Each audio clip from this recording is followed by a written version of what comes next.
ప్రభునందు ప్రేమైన వారలారా, యేసు క్రీస్తు ప్రభు యొక్క పరిశుద్ధమైన నామమున మీ అందరికీ క్రిస్మస్ పండుగ శుభాకాంక్షలు తెలియజేస్తున్నాను. I wish you all A happy మరి క్రిస్మస్.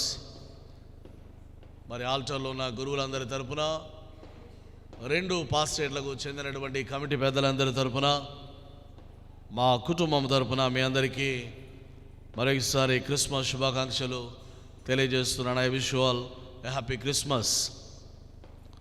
మీరేం రెస్పాన్స్ చెప్పరా? మీ పక్క వాళ్ళకు కూడా చెప్పండి, షేక్ హ్యాండ్ ఇచ్చి చెప్పండి, హ్యాపీ క్రిస్మస్ చెప్పండి. చూడండి, వాళ్ళ మొహం చూడండి ఒకసారి. చూసారా మీ పక్క వాళ్ళను?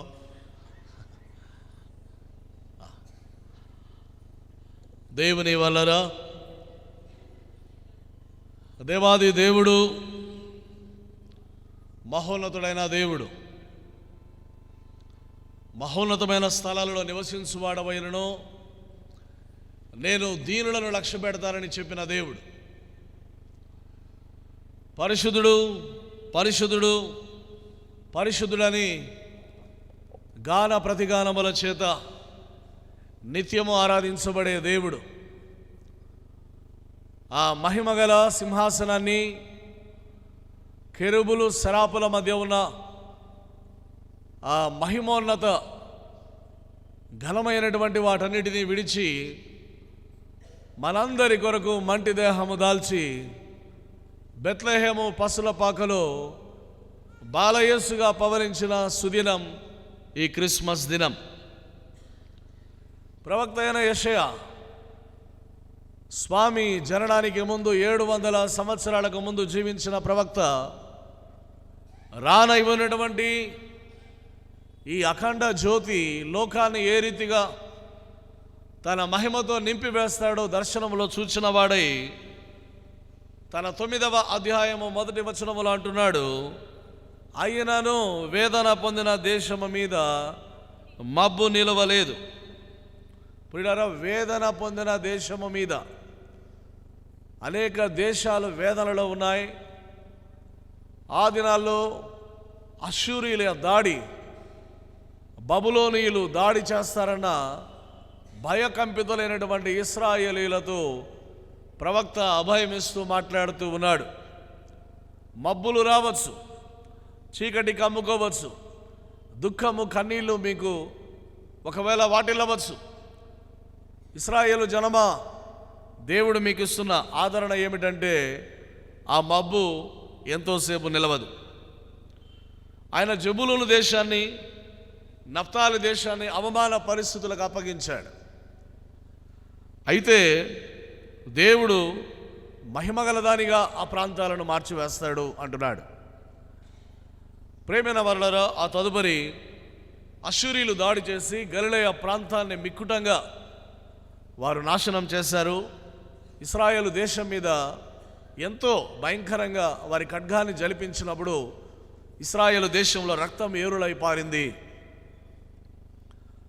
ప్రవక్త అయినటువంటి యెషయా చెప్పినటువంటి ఈ గొప్ప ప్రవచనం యేసుక్రీస్తు ప్రభుల వారి ఈ లోకానికి ఎత్తించినప్పుడు నెరవేర్చబడినట్లుగా మనం చూస్తూ ఉన్నాం. యేసుస్వామి 3.5 సంవత్సరాలు పరిచర్య చేసిన కాలం అత్యధికంగా గలిలయ ప్రాంతంలోనే ప్రభు పరిచర్య చేసినట్టుగా సువార్తల్లో మనం చూడగలం. అందుకే ప్రవక్త అంటున్నాడు, చీకటిలో నడచు జనులు గొప్ప వెలుగును చూస్తున్నారు, మరణాఛాయ గల దేశ నివాసుల మీద వెలుగు ప్రకాశించును. మనందరి జీవితాల్లో కన్నీళ్ళు ఉన్నాయి, శ్రమలు ఉన్నాయి, బాధలు ఉన్నాయి. అయితే జ్ఞాపకం చేసుకోవలసింది ఏమిటంటే యెహోవా మహిమ నీ మీదికి వస్తుంది, ఆయన వెలుగు నీ మీదికి వస్తుంది, ఆయన తన సన్నిధి కాంతిని నీ మీద ప్రకాశింపజేస్తాడు. సూర్యకాంతి వలె నీ నీతి ప్రజ్వరిల్లేలా ఆయన చేస్తాడు. మధ్యాహ్నపు కాంతి ఏ రీతిగా ప్రకాశవంతంగా ఉంటుందో అవమానము పొందిన ప్రతి స్థితిని దేవుడు మార్చివేసి నూతన వెలుగుతో నింపుతాడు. దేవుడిస్తున్నటువంటి ఈ వాగ్దానాలు 3వ వచనములో ఏ రీతిగా మరింతగా తెలియచేస్తున్నాడంటే, నీవు జనమును విస్తరింపజేయుచున్నావు, వారి సంతోషమును వృద్ధిపరచుచున్నావు. ప్రియులారా, అష్షూరీయులు వచ్చినప్పుడు, బబులోనీయులు వచ్చినప్పుడు దేశం క్షయమైపోయింది, జన నష్టం జరిగింది. కానీ దేవుడిక్కడ జనమును విస్తరింపచేసే దేవుడు. మనం ఎక్కడ నష్టపోయామో, మనం ఎక్కడ కోల్పోయామో, మనం ఎక్కడ పోగొట్టుకున్నామో, మనం ఎక్కడ కృంగిపోయామో, మనం ఎక్కడ అవమానాలు పొందామో ఆ చోట తిరిగి దేవుడు నిన్ను విస్తరింపచేస్తాడు. వృద్ధి చేసే దేవుడు నీ సంతోషాన్ని వృద్ధిపరుస్తాడు. కోతకాలమున మనుషులు సంతోషించినట్లుగా దేవుని సన్నిధిని సంతోషించేలా చేస్తాడు.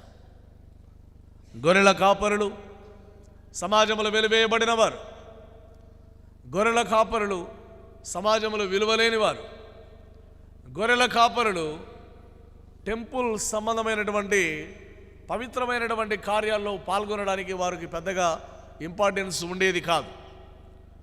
కానీ వారేమో గొర్రె పిల్లలను బలియాగం కొరకు పెంచేవారుగా ఉన్నారు. దేవదూత వారికి కనబడి చెప్తున్న మాట, భయపడకుడి, ప్రజలందరికీ కలగబో మహా సంతోషకరమైన సువర్తమానం. ఈ సువర్తమానము, the good news of great joy, not limited to certain people, certain religion, certain countries, certain nationalities, certain people. No, this is for all. Yesukristu అందరికీ ఆయన ప్రభువు అయి ఉన్నాడని దేవదూతలు అక్కడ జ్ఞాపకం చేస్తూ ఉన్నారు. వారు వెళ్ళారు, బెత్లెహేము పశుల పాకం చూస్తూ ఉన్నారు. ప్రేమైన వాళ్ళరా, బెత్లెహేములో పసిబాలునిగా పవలించినటువంటి యేసుక్రీస్తు ఆ తదుపరి బెత్లెహేము నుండి ఆయన యెరూషలేముకు వెళ్ళేవానిగా చూస్తూ ఉన్నాం. బెత్లెహేములో పశుల పాకలో పొత్తిగుడ్డలతో చుట్టబడిన వారిగా ఉన్నాడు. ఇదే యేసు ఒకానొక రోజున కల్వరి శిలువలో మన కొరకు రక్త వస్త్రాలతో చుట్టబడిన వానిగా ఉంటాడు. ఆయన సమాధిలో ధవల వస్త్రాలు చుట్టబడిన వానిగా ఉంటాడు. అయితే మరణాన్ని జయించి ఆయన తిరిగి లేచినప్పుడు ఆయన మహిమ వస్త్రాలు ధరించిన వానిగా ఉంటాడు. ప్రేమైన దేవుని వలన Bethlehem to Jerusalem, from cradle to the cross, from cradle to the cross and cross to the crown. ఎక్కడ మన ప్రారంభాలు అల్పంగా స్వల్పంగా ఉండిపోతాయో దేవుడు ఆ తదుపరి వాటిని ఉన్నతమైన వాటిగా మార్చివేసే దేవుడై ఉన్నాడు. ప్రేమైన దేవుని వలన మిథ్యాను దినమున జరిగినట్లు దేవుడు మన కాడి విరిచివేస్తాడట, కొరడాలను విరిచివేస్తాడని యుద్ధపు సందడి చేసే వాళ్ళ జోళ్ళన్నీ రక్తంలో ముంచబడినవన్నీ అగ్నిలో వేయబడతాయని, యుద్ధాలు ఆగిపోతాయని ప్రవక్త తెలియజేస్తూ ఉన్నాడు. ఈ దినాల్లో మన చుట్టూ యుద్ధపు వార్తలు వింటూనే ఉన్నాం. ఇజ్రాయెల్ పాలస్తీనా మధ్య కొనసాగుతున్న యుద్ధం, రష్యా ఉక్రెయిన్ల మధ్య కొనసాగుతున్న యుద్ధం, సూడాన్, ఇథియోపియా, భయంకరమైన చోట్ల ఆఫ్ఘనిస్తాన్ ఒక దిబ్బగా మారిపోయింది. అనేక చోట్ల ఇంటర్నల్ కాన్ఫ్లిక్ట్స్, దేశాలు విచ్ఛిన్నమైపోతూ ఉన్నాయి. కానీ ప్రభు మనకిస్తున్న గొప్ప వాగ్దానం ఏమిటంటే అవన్నీ కూడా ఒకానొక రోజున అగ్నిలో వేయబడతాయి. వాటి అవసరత ఉండదు. కారణం ఏమిటంటే 6వ వచనంలో చదువుగా మనం విన్నాం, ఎలయనగా మనకు శిశువు పుట్టెను, మనకు కుమారుడు అనుగ్రహింపబడెను. ప్రేమైన వలన ఈ సంతోషాన్ని, ఈ ఆనందాన్ని, ఈ వృద్ధిని కలిగించేవారు ఎవరంటే ఎవరో ఒక దేవదూత కాదు, ఎవరో ఒక గొప్ప సైనికుడు కాదు, ఎవరో ఒక గొప్ప పరలోకం నుండి దిగివచ్చి ఒక గొప్ప ఆజానుబాహునిగా ఏదో చేసేవాడు కాదు. కానీ he is a Bethlehem child in the manger. పశుల పాకలో పసిబాలుడు దీన్ని తీసుకొని వస్తాడు. సుమేయోను యేసుక్రీస్తు ప్రభువు వారిని తన చేతుల్లోనికి తీసుకున్నప్పుడు ఆయన చెప్తున్నాడు ఏ రీతిగా యేసుక్రీస్తు ప్రభు లోకంలోనికి సమాధానాన్ని తీసుకొని వస్తాడు. నాథా, నీ రక్షణ నేను కల్లారా చూశానని దేవాలయంలో ఆయన ప్రభువును స్తుతిస్తూ ఉన్నాడు. ప్రేమిన వలన ఈ శిశువు ఇలాగే ఉండిపోడు కానీ ఆయన కుమారుడు, ఈయన దేవకుమారుడు. ఈ దేవకుమారుడు ఆయన గుణలక్షణాల గురించి ప్రవక్త అద్భుతంగా వ్రాస్తున్నాడు. ఆ టైటిల్స్ మనం చదువుకున్నట్లయితే ఆయన భుజం మీద రాజ్యభారం ఉంటుంది. ఆయన ఎవరంట? ఆశ్చర్యకరుడు, ఆలోచనకర్త, బలవంతుడైన దేవుడు, నిత్యుడగు తండ్రి, సమాధానకర్తయగు అధిపతి.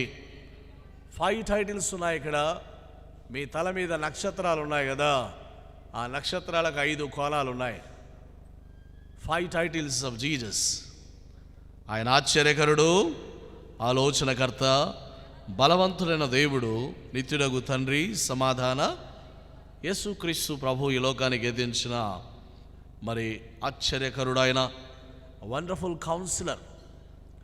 ఏదైనా తోటలో ఒక ఆమె వచ్చి సలహా ఇచ్చింది. స్త్రీకి సలహా ఇవ్వడానికి ప్రయత్నం చేశాడు సాతాను. సర్పరూపంలో వచ్చాడు. ఆ సలహా విని, ఆ సలహా నమ్మి ఈ లోకానికి నిత్యనాశనాన్ని తీసుకుని వచ్చింది ఆది తల్లి అయిన హవ్వ. అయితే దేవుడు ఏ స్త్రీ ద్వారా ఈ లోకానికి వినాశనం రావడానికి సాతాను ఒక స్త్రీని వాడుకున్నాడో, అదే స్త్రీ ద్వారా ఈ లోకానికి విమోచనం తీసుకొని రావడానికి దేవుడు మరొక స్త్రీని ఎన్నుకుంటున్నాడు. దీన్నే మన భాషలో చెప్పాలంటే ముళ్ళును ముళ్ళుతో తీయడం.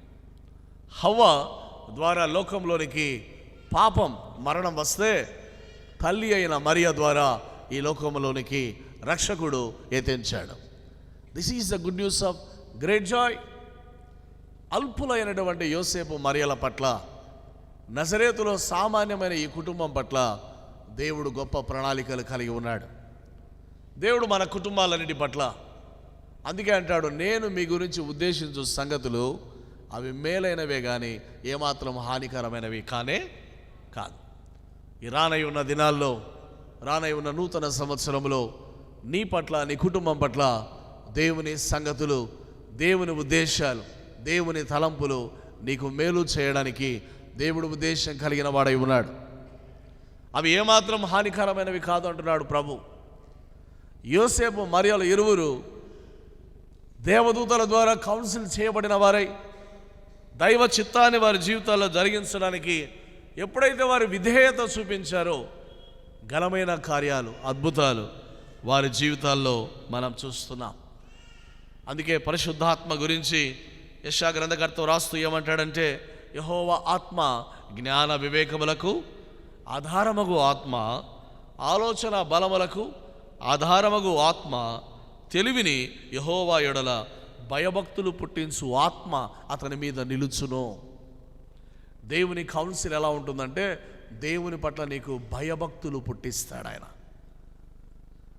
ఈ లోక జ్ఞానం కొంతమందిని వెర్రివారిని చేస్తుంది. ఈ లోక జ్ఞానం కొంతమందిని గర్విష్ఠులుగా మారుస్తుంది. కానీ పరలోక జ్ఞానం నీవు దేవునికి విధేయత చూపేలా నిన్ను మారుస్తుంది. ఇది పరలోక జ్ఞానం, ఇది దైవిక జ్ఞానం. ఈ జ్ఞానం పౌలు భక్తుడు కొరింథీ పత్రిక 1:24 చెప్తూ ఏమంటున్నాడంటే, ఆయన యూదులకు ఆటంకముగాను అన్యజనులకు వెర్రితనముగాను ఉన్నాడు కానీ యూదులకేమి గ్రీసు దేశస్థులకేమి పిలువబడిన వారికి క్రీస్తు దేవుని శక్తి, దేవుని జ్ఞానమై ఉన్నాడు. ఈనాటికి సిలువను గురించిన వార్త ప్రకటించబడుతూ ఉంటే అనేకులకు వెర్రితనంగా ఉంది. పౌలు భక్తుడు ఏమంటున్నాడంటే, సిలువను గురించిన వార్త నశించు వారికి వెర్రితనం కానీ రక్షింపబడుతున్న మనకు దేవుని the power of God. When you here the good news of the cross, సిలువను గురించిన వార్తను మనం ఎప్పుడైతే వింటామో అది నీకు శక్తి కారణమైన బలవంతుడైన దేవుడు మన బలహీనతలో ఆయన మనకు బలాన్ని ఇస్తాడు. యోసేపు ఆర్డినరీ కార్పెంటర్, కానీ లోకరక్షకుని కొన్ని సంవత్సరాలు పెంచి పెద్ద చేసే భాగ్యం, బాధ్యత దేవుడు ఆ ఆర్డినరీ కార్పెంటర్కి ఇచ్చాడు. God will choose ordinary for some extraordinary things. దేవుడు మనల్ని గొప్పవాడిని చేయడానికి అల్పుల మనలను ఎన్నుకుంటాడు. పౌలు అందుకే అన్నాడు, ఈ లోకంలో ఉన్న జ్ఞానులను సిగ్గుపరచుటకు వెర్రివారమైన మమ్మల్ని దేవుడు ఎన్నుకున్నాడంటాడు. కాబట్టి ప్రియమైన దేవుని వలన ఈ లోక జ్ఞానం దేవుని దృష్టికి వెర్రితనంగా ఉంది. సిలువను గురించిన వార్త ప్రియమైన దేవుని వలన ఆయన ఆలోచనకర్త. తూర్పు దేశపు జ్ఞానులు నక్షత్రాన్ని వెంబడిస్తున్న వారు వెంబడించగా మధ్యలో వారి మార్గం తప్పి హేరోదు ప్యాలెస్కి వెళ్ళినప్పుడు 2 ఏళ్లలోపు పసిబిడ్డలందరి మరణానికి వారు కారకులైపోయారు. తిరిగి వారు స్వప్నమందు దేవుని ద్వారా హెచ్చరించబడినప్పుడు తిరిగి వారు వెళ్ళాల్సిన దారిలో వారు వెళ్తూ ఉన్నారు. మనం కూడా కొన్నిసార్లు దేవుని ఆలోచన లేకుండా, దేవుని తలంపులు లేకుండా సొంత నిర్ణయాలు తీసుకొని చేతులు కాలక ఆకులు పట్టుకున్నట్టుగా మనం కూడా కొన్నిసార్లు దేవుని నిందిస్తూ ఉంటాం. మన నిర్ణయాలు, మన ఆలోచనలు, మన తప్పిదాలు, గతంలో మన స్వకీయ బలహీనతల చేత మనం కొన్నిసార్లు తప్పుడు నిర్ణయాలు తీసుకొని ఉంటాం. అవన్నీ కొన్ని నష్టాలు మనకు కలిగించి ఉంటాయి. అయితే ప్రభు పాదాల వద్దకు రావాలి. ఈ నక్షత్రం వెంట మనం వెళ్ళాలి. ఈ వేకువ చుక్క, ద మార్నింగ్ స్టార్, ఆయన నిన్ను గైడ్ చేస్తాడు. నీ వాక్యం నా పాదములకు దీపము, నా త్రోవకు. దేవుని వాక్యం శరీరధారిగా కృపాసత్య సంపూర్ణుడుగా మన మధ్యకు విచ్చేసి ఉండగా ఈ జీవవాక్యాన్ని మనం చేతబట్టుకున్నప్పుడు దేవుని వలన లోకంలో మనం కూడా జ్యోతుల వలె ప్రకాశిస్తాం అని వాక్యం సెలవిస్తుంది. నక్షత్రం మన ముందు వెళ్తూ ఉండగా ఇశ్రాయేలీయులు పగలు రాత్రి అగ్ని మేఘ స్తంభం ముందు వెళ్తూ ఉండగా ఆ స్తంభం వెనక వారు ప్రయాణం చేశారు. ఎక్కడ స్తంభం ఆగిపోతుందో వారు ఆగిపోయారు. మిరియాము తప్పు చేసినప్పుడు ప్రయాణం ఆగిపోయింది. మోషే వెళ్ళి దేవుని బ్రతిమాలకుంటున్నాడు, దేవా నువ్వు మా ముందు వెళ్ళాలి, నువ్వు మా వెంట రావాలి, నువ్వు మాతో రాకపోతే మేము వెళ్ళము. ప్రేమైన దేవుని వలన దేవుని సహవాసాన్ని, దేవుని సన్నిధిని వాంఛించడం. కీర్తనాకారుడు అందుకే అన్నాడు, దుప్పి నీటి వాగుల కొరకు ఆశపడినట్లుగా దేవా నా ప్రాణం నీ కొరకు. ఈరోజు 160 దేశాలకు పైగా దేశాల్లో క్రిస్మస్ పండుగను సెలబ్రేట్ చేస్తూ ఉండగా మనం కూడా ఈ గొప్ప పండుగను మనం సెలబ్రేట్ చేసుకుంటూ ఉండగా ఈ దినాల్లో దేవుడు మనకు అపారమైన శాంతిని, అపారమైన సమాధానాన్ని, అపారమైనటువంటి ఆలోచనను దయచేసి మనల్ని చక్కని త్రోవను ఆయన నడిపించువాడు అని మన జ్ఞాపకం చేసుకోవాలి. ప్రేమైన దేవుని వలన ఆయన నిత్యుడగు తండ్రి, నిత్యుడగు తండ్రి. మన పితరులు ప్రార్థన చేశారు. ఏమని ప్రార్థన చేశారంటే, పరలోకమందున్న మా తండ్రి నీ నామము పరిశుద్ధపరచబడునుగాక. మనం కూడా ప్రార్థన చేస్తున్నాం, పరలోకమందున మా తండ్రి నీ నామము. తర్వాత మన పిల్లలు పిల్లలు పిల్లలు ప్రభు రాకడ ఆలస్యమైతే ఎన్ని జనరేషన్స్ ఈ ప్రార్థన చేస్తాయో. He is eternal father. తండ్రికి తన పిల్లల స్థితి, తండ్రికి తన పిల్లల అవసరత, తండ్రికి తన పిల్లల కన్నీళ్ళు, తండ్రికి తన కుటుంబం యొక్క స్థితిగతులు అన్నీ తెలుసు. తండ్రికి మనమేమి కొత్తగా అన్నీ చెప్పాల్సిన అవసరం లేదు. ఒక తండ్రి, బాధ్యత గల తండ్రి తన కుటుంబ సంక్షేమం కొరకు ఎంతగా తన రక్త మాంసాలు ధారపోస్తాడో, యేసుక్రీస్తు ప్రభు నిత్యుడగు తండ్రిగా తన సమస్తాన్ని మన కొరకు ధారపోస్తాడు. ప్రేమైన దేవుని వలన మన కుటుంబాల్లో ఈరోజు కొన్ని కుటుంబాల్లో మన తండ్రులు లేకపోయి ఉండవచ్చు, వారు ప్రభునందు నిద్రించి ఉండవచ్చు. అయినప్పటికీ he is our eternal father. ఆయన నిత్యుడైనటువంటి తండ్రి. ఆ తండ్రి ఎప్పుడు మనకు తోడుగా ఉంటాడు. ఆయన మనల్ని బలపరుస్తాడు, మన గాయాలు కడతాడు, మన కన్నీళ్లు తుడుస్తాడు. తప్పిపోయిన కుమారుడి వలె ఎన్ని మార్లు మనము దేవుని సన్నిధిని విడిచిపెట్టి వెళ్ళిపోయినా ఆయన నీ కొరకు ఎదురు చూస్తూ ఉంటాడు.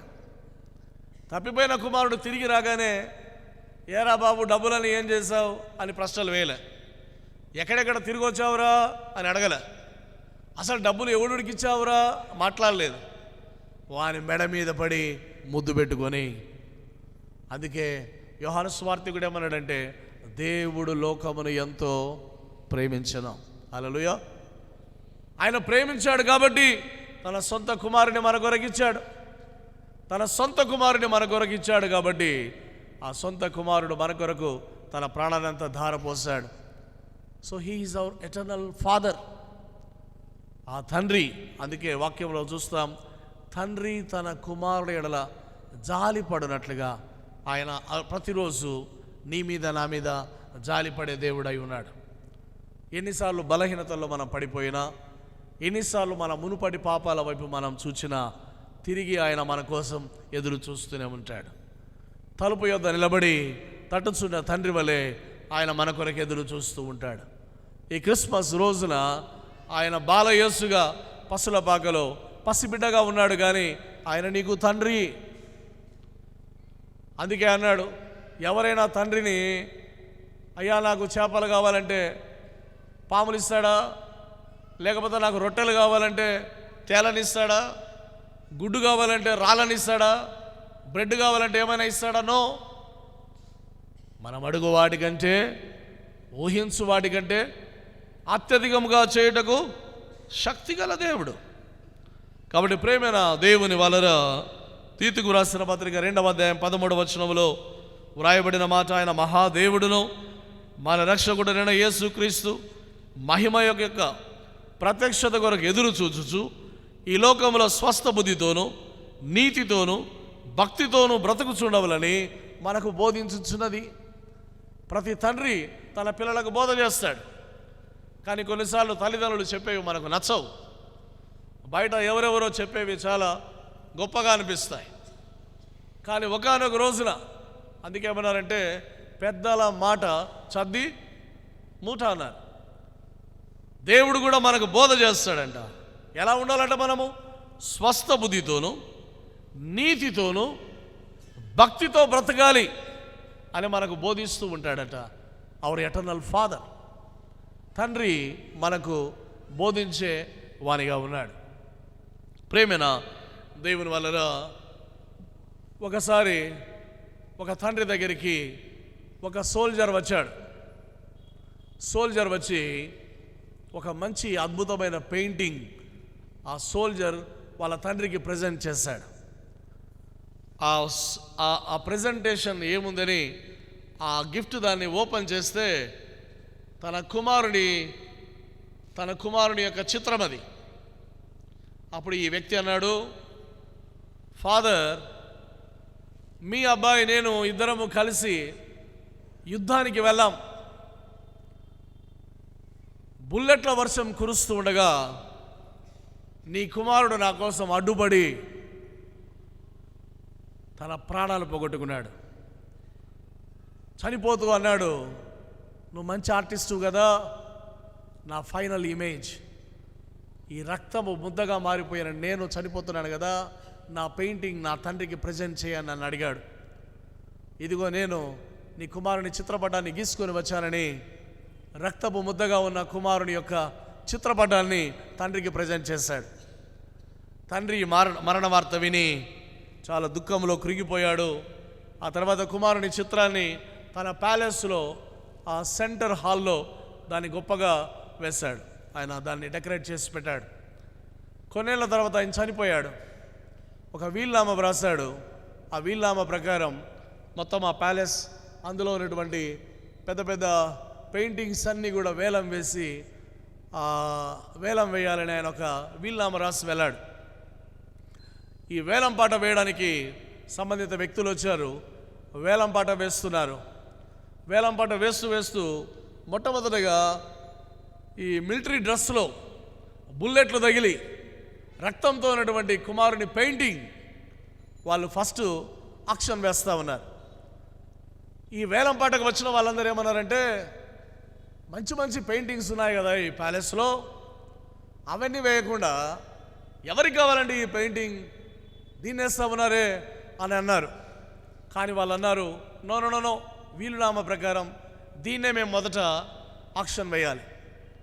ప్రేమైన వాళ్ళరా, వారు వేలం పాట ప్రారంభించారు. $100 అన్నారు. ఎవరు మాట్లాడడంలే, చాలాసేపు అయింది, ఎవరు మాట్లాడడం లేదు. అప్పుడు వీళ్ళు అడిగారు, ఎవరు ఈ చిత్రాన్ని కొనడానికి సిద్ధంగా లేరా అంటే ఎవరు కూడా పలకలేదు. ఒక చోట మూలన కూర్చొని ఉన్నాడు తోటమాలి. ఆ ప్యాలెస్ దానంతా చూసుకుని ఒక తోటమాలి గార్డెనర్ వచ్చి వణుకుతున్న చేతులతో అన్నాడు, అయ్యా నా దగ్గర కేవలం $100 మాత్రమే ఉన్నాయి, మీకు ఇష్టమైతే ఆ పెయింటింగ్ నాకు ఇవ్వండి అన్నాడు. మీకు ఇష్టమైతే ఆ పెయింటింగ్ నాకు ఇవ్వండి. అప్పుడు వీళ్ళు అంటారు కదా, ఒకటోసారి, రెండోసారి, మూడోసారి. ఆ మూడోసారి అనేసి ఆ పెయింటింగ్ ఆ వ్యక్తికి ఇచ్చారు. ఇస్తూ అడిగారు, నువ్వు చాలా పేదవాడివి కదా, నీ జీతం అంత ఉండదేమో, $100 వెచ్చించి ఎందుకు కొంటున్నావయ్యా అంటే ఈ తోటమాల అన్నాడు, ఈ బిడ్డ తల్లి చిన్నప్పుడే చనిపోయింది. చిన్నప్పటి నుంచి నా గుండెల మీద ఆ బిడ్డను పెంచి పెద్ద చేశాను. ఈరోజు నా కళ్ళ ముందు ఆ బిడ్డ చనిపోయాడంటే నేను తట్టుకోలేకపోతున్నాను. ఆ బిడ్డ నాకెంతో ప్రేషియస్, కాబట్టి ఆ బిడ్డ యొక్క చిత్రం నా ఇంట్లో నేను పెట్టుకుంటాను, నాకు ఇవ్వండి అని $100కి దాని వేలం పాటలో పాడుకున్నాడు. ఆ తర్వాత వేలం వేసే వాళ్ళు అన్నారు, వేలం పాట ముగిసిపోయింది అన్నారు. అందరూ చాలా అరుస్తూ ఉన్నారు, ఇదేందా బాబు ఇన్ని పెయింటింగ్స్ పెట్టుకొని అంటే. వాళ్ళు అన్నారు, వీలునామా ప్రకారం నా కుమారుని చిత్రపటాన్ని ఎవరైతే వేలం పాటలో పాడుకుంటారో వారికే నా ఆస్తులన్నీ సంక్రమిస్తాయి. All my properties will go to that person. ప్రేమైన దేవుని వాళ్ళరా, వచ్చిన వారందరికీ పెద్ద పెద్ద పెయింటింగ్స్ కావాలి, వచ్చిన వాళ్ళందరికీ ప్యాలెసెస్ కావాలి, వచ్చిన వాళ్ళందరికీ గొప్ప గొప్ప ప్రాపర్టీస్ కావాలి. కానీ తోటమాలి మాత్రం ఆ బిడ్డను ప్రేమించాడు. కీర్తనాకారుడు అంటాడు, కుమారుని ముద్దు పెట్టుకొనుడి, love him. Christmas is nothing but kissing the feet of Jesus. Yesu పాదాలు ముద్దు పెట్టుకొనుట. అత్తరుతో అభిషేకించిన స్త్రీ యేసు పాదాలు ముద్దు పెట్టుకొనుట మానలేదు. ప్రేమ నా దేవుని వలన ఈ క్రిస్మస్ సీజన్లో we are so busy with many things. వీటన్నిటి మధ్య do you really love him? ప్రభువును ప్రేమిస్తున్నామా? Do you really love him? ఆయన ఆరాధిస్తున్నామా? క్రైస్మస్ ప్రభువును ప్రేమించి ఆరాధించడం, పూజించడం. తూర్పు దేశపు జ్ఞానులు వచ్చారు, 2-3 సంవత్సరాలు ప్రయాణం చేశారు. 2-3 సంవత్సరాలు ప్రయాణం చేసి ఆ బాలుని కనుగొని అత్యానంద భరితులై సాగిలపడి పూజించి కానుకలిచ్చి ఆయనకు సమర్పించిరి. This is the real message of the Christmas. Let us all love him. మన పూర్ణ హృదయంతో, మన పూర్ణ శక్తితో, మన పూర్ణ బలముతో, మన పూర్ణ ఆత్మతో దేవుని ప్రేమిద్దాం, ఆయన్ని ప్రేమిద్దాం.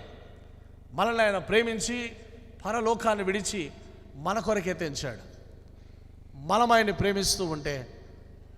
ప్రేమిస్తూ ఉంటే జ్ఞానుల వలె, జ్ఞానులకు ఇంపార్టెంట్ థింగ్స్ చాలా ఉండవచ్చు, కానీ వారు పక్కన పెట్టి almost they have travelled for 2 years to see Jesus, యేసును చూచుటకు. This is real wisdom. గొప్ప జ్ఞానం ఏమిటంటే ప్రభువును సంపాదించుకోవడం. గొప్ప ఐశ్వర్యం ఏమిటంటే యేసును కలిగి ఉండడం. ఆయన నిత్యుడగు తండ్రి, సమాధాన అధిపతి. ప్రేమైన వాళ్ళరా, రోమన్స్ ఏం చేసేవాళ్ళంటే, యేసుక్రీస్తు ప్రభుల కాలంలో రోమన్ల పరిపాలన జరిగేది. వారేం చేసేవారంటే తిరగబడిన ప్రతి ఒక్కరిని కొట్టి చంపేవారు.